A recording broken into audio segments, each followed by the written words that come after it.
शांति। आज 10 अगस्त 2023 आज की साकार मुरली के अनमोल मधुर महावाक्य हैं। बाबा कहते, मीठे मीठे बच्चे, जब तुम बाप की गोद में आते हो, जब तुम बाप की गोद में आते हो तो यह दुनिया ही खत्म हो जाती है। तुम्हारा अगला जन्म नई दुनिया में होता है। इसलिए कहावत है, आप मुए मर गई दुनिया। प्रश्न है, किस एक रस्म के आधार पर बाप के अवतरण को सिद्ध कर सकते हो? उत्तर है, बाबा कहते, भारत में हर वर्ष पितृ खिलाने की रस्म चली आई है। किसी ब्राह्मण में आत्मा को बुलाते हैं, फिर उनसे बातें करते हैं, उसकी आश पूछते हैं। अब शरीर तो आता नहीं, आत्मा ही आती है। यह भी ड्रामा में नोंद है। जैसे आत्मा प्रवेश कर सकती है, वैसे ही परमात्मा का भी अवतरण होता है। यह तुम बच्चे सिद्ध कर समझा सकते हो। गीत है, मरना तेरी गली में, ओम शांति। बाबा कहते, यह भी गायन है इस समय का, जो फिर भक्ति मार्ग में चला आता है। इस समय जब कि तुम बाप के पास जीते जी मरते हो, तो बरोबर सारी दुनिया ही खत्म हो जाती है। अज्ञान काल में मनुष्य मरते हैं तो इस दुनिया में जन्म लेते हैं, इस ही दुनिया में जन्म लेते हैं। दुनिया कायम है। कहावत है, आप मुए मर गई दुनिया। परंतु उनके मरने से दुनिया का विनाश तो नहीं हो जाता। इसी ही दुनिया में फिर जन्म लेना पड़ता है। इसी ही दुनिया में फिर जन्म लेना पड़ता है। तुम मरेंगे तो यह दुनिया भी खत्म हो जाएगी। तुम जानते हो, हम फिर नई दुनिया में आएंगे। यह सिर्फ तुम ब्राह्मण ही जानते हो। ईश्वर का बच्चा होने से, ईश्वर का बच्चा होने से हमको सतयुग का बर्थ राइट मिलता है, स्वर्ग की बादशाही मिलती है, नरक खत्म हो जाता है। इसमें कोई मेहनत नहीं है, सिर्फ बाप को याद करना है। मनुष्य जब कोई मरते हैं तब उसको कहते हैं, राम राम कहो।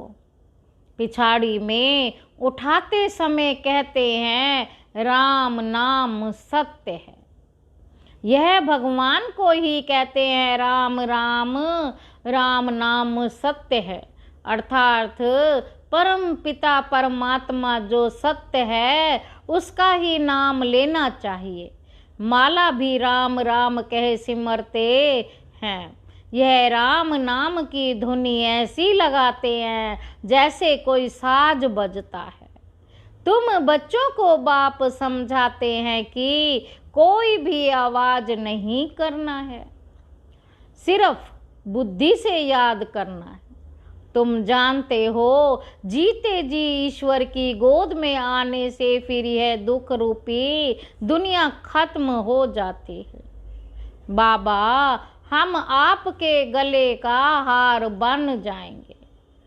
गाया भी जाता है, रुद्र माला राम माला नहीं कहा जाता। तुम रुद्र माला में पिरोने के लिए इस रुद्र ज्ञान यज्ञ में बैठे हो। कल्प पहले मुआफिक दूसरा कोई सत्संग नहीं, जहां ऐसे समझते हो कि हम ईश्वर बाप के गले में पिरोएंगे। बाप से तो जरूर वर्षा मिलेगा। बाप कौन कहता है? आत्मा। आत्मा में ही बुद्धि है ना। बुद्धि समझती है, फिर कहती है। पहले संकल्प आता है, फिर कर्मेंद्रियों से कहा जाता है। बरोबर हम बाबा के बने हैं, बाबा के ही होकर रहेंगे। इस अंतिम जन्म में गॉड फादर कहते हैं ना, फिर पूछो तुम्हारे में गॉड फादर की नॉलेज है? तो कहेंगे गॉड तो सर्वव्यापी है। बोलो तुम्हारी आत्मा कहती है परम पिता, तो पिता सर्वव्यापी कैसे होगा? तुम्हारी आत्मा कहती है परम पिता, तो परम पिता सर्वव्यापी कैसे होगा? बच्चे में बाप आ गया क्या? बच्चे में बाप आ गया क्या? बाप को सर्वव्यापी कहना बिल्कुल रॉन्ग है, गलत है। ये बातें बहुत अच्छी रीति समझकर फिर समझाना है।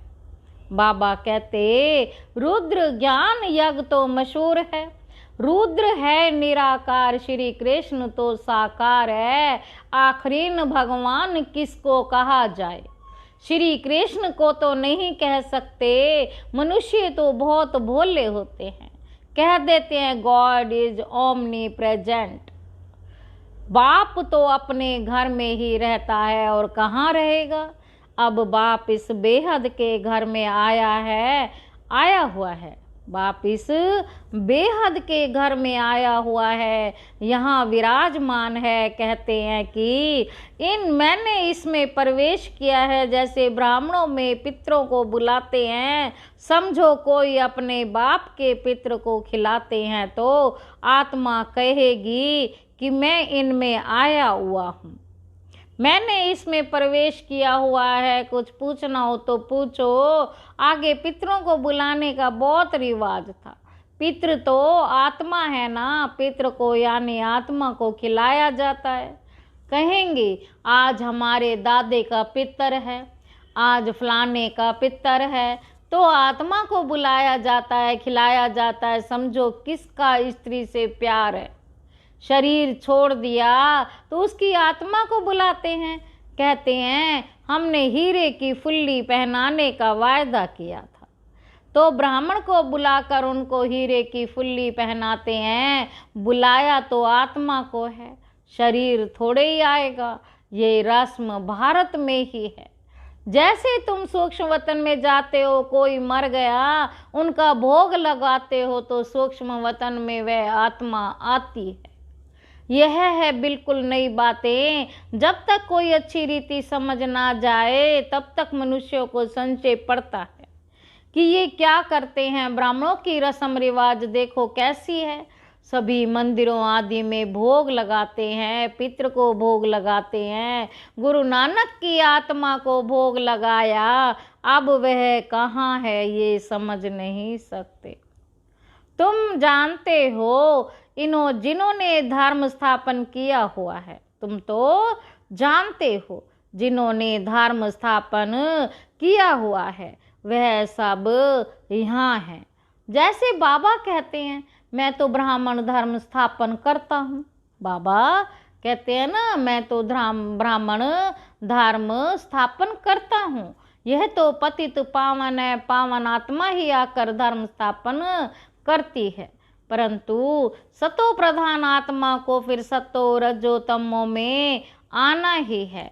इस समय सभी आत्माएं कब्र दाखिल हैं। बाबा तो है ही पतित पावन, वह कभी कब्र दाखिल नहीं होते। मनुष्यों को पतित पावन नहीं कहेंगे।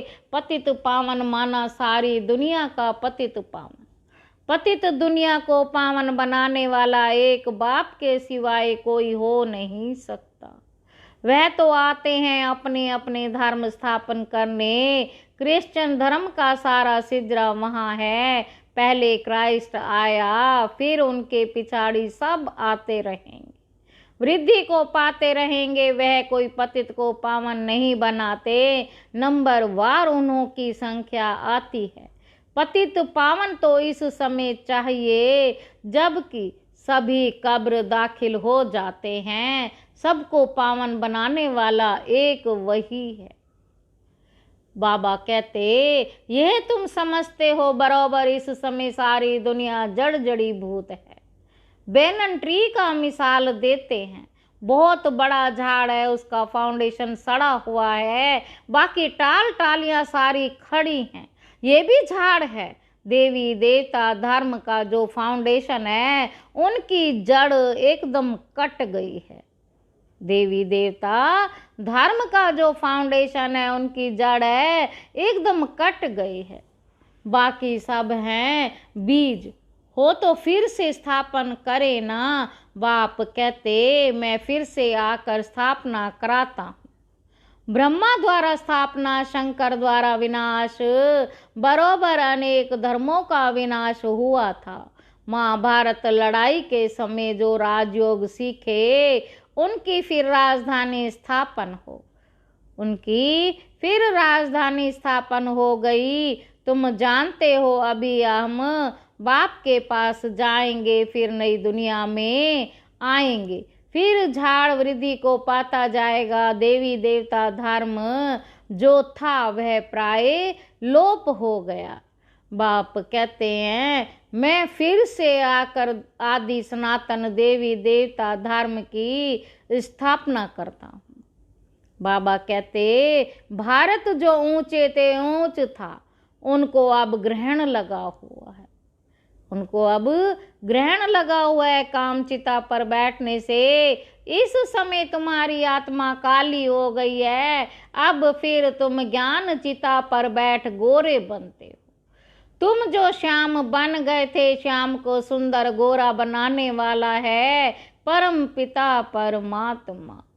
उनकी श्रीमत मिलती है। परम पिता परमात्मा की आत्मा एवर प्योर गोरी है। आत्मा में ही खाद पड़ती है, सोने का मिसाल। अभी तुम जानते हो इस पुरानी दुनिया का विनाश होना है, सभी का मौत है। फिर तुमको कहने वाला कोई नहीं रहेगा कि राम राम कहो।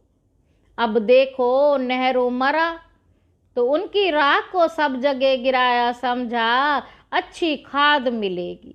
झाड़ में कीड़ा आदि पड़ जाता है, उसमें राख डालते हैं। अभी इस सारी पृथ्वी को कितनी राख मिलेगी। बड़े बड़े सन्यासी महात्माएं मरते हैं तो उन्हों की राख ऐसे नहीं डालते। सबसे उत्तम है सन्यासी। अभी तो कितने मरेंगे, कितनी खाद मिलेगी, तो क्यों नहीं सृष्टि फर्स्ट क्लास अनाज आदि देगी। सतयुग में सब हरे भरे सब्ज होते हैं।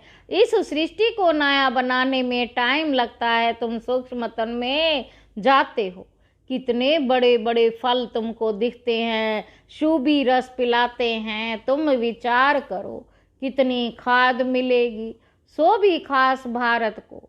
वहाँ कितनी अच्छी अच्छी चीजें निकलेंगी।